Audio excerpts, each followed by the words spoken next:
আমার কাছে negative experience বলে কিছুই নেই। যদি আমি কাজকে ভালোবাসি তাহলে শত ব্যস্ততার মধ্যেও কাজটি করার জন্য সময় বের করে নিতে পারবো। প্রথম জয়ের পর কখনোই বিশ্রাম নেওয়া উচিত নয়।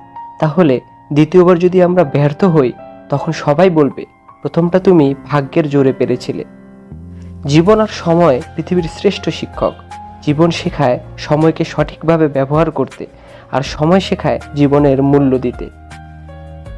প্রতিদিন সকালবেলা এই 5টি কথা নিজেকে বলবে, আমি সেরা, আমি নিশ্চয়ই পারবো, সৃষ্টিকর্তা সর্বদা আমার সঙ্গে আছে, আজকের দিনটা শুধুই আমার। স্বপ্ন দেখতে হবে, স্বপ্ন থেকেই চিন্তার জন্ম হয়, আর চিন্তা জন্ম দেয় কাজের। নির্দিষ্ট লক্ষ্য, ক্রমাগত জ্ঞান সঞ্চয় করা, কঠোর পরিশ্রম ও হার না মানা মনোভাব, এই 4টি জিনিস মেনে চললে যে কোনো কিছুতেই লাভ করা যেতে পারে। উদার ব্যক্তিরা ধর্মকে ব্যবহার করে বন্দুকদের হাত বাড়ায়, কিন্তু সংকীর্ণ মনের মানুষরা ধর্মকে যুদ্ধের অস্ত্র হিসেবে ব্যবহার করেন। যুদ্ধ কখনোই কোনো সমস্যার স্থায়ী সমাধান নয়। যারা কখনো ব্যর্থ হয় না তারা আসলে বিজয়ী নয়। বিজয়ী তারা যারা কখনো হাল ছাড়ে না। সূর্যের মতো আলোকিত হতে চাইলে আগে সূর্যের মতো জ্বলা শিখতে হবে। স্বপ্ন এমন কিছু নয় যা তুমি ঘুমিয়ে দেখো, বরং স্বপ্ন হলো যা তোমাকে ঘুমাতে দেয় না। তরুণ প্রজন্মের কাছে আমার বার্তা হলো, তাদের ভিন্নভাবে চিন্তা করার সাহস রাখতে হবে। তাদের মনের মধ্যে আবিষ্কারের তাড়না রাখতে হবে।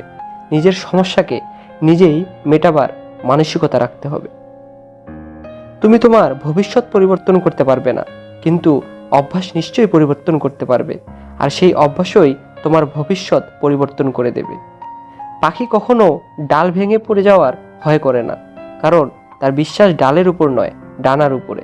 তাই জীবনে চলার পথে নিজের উপর বিশ্বাস রাখা, অন্য কারো উপরে নয়। আমরা সবাই যোগ্য ব্যক্তিত্ব খোঁজার চেষ্টা করি, কিন্তু আমরা কেউ যোগ্য হওয়ার চেষ্টা করি না।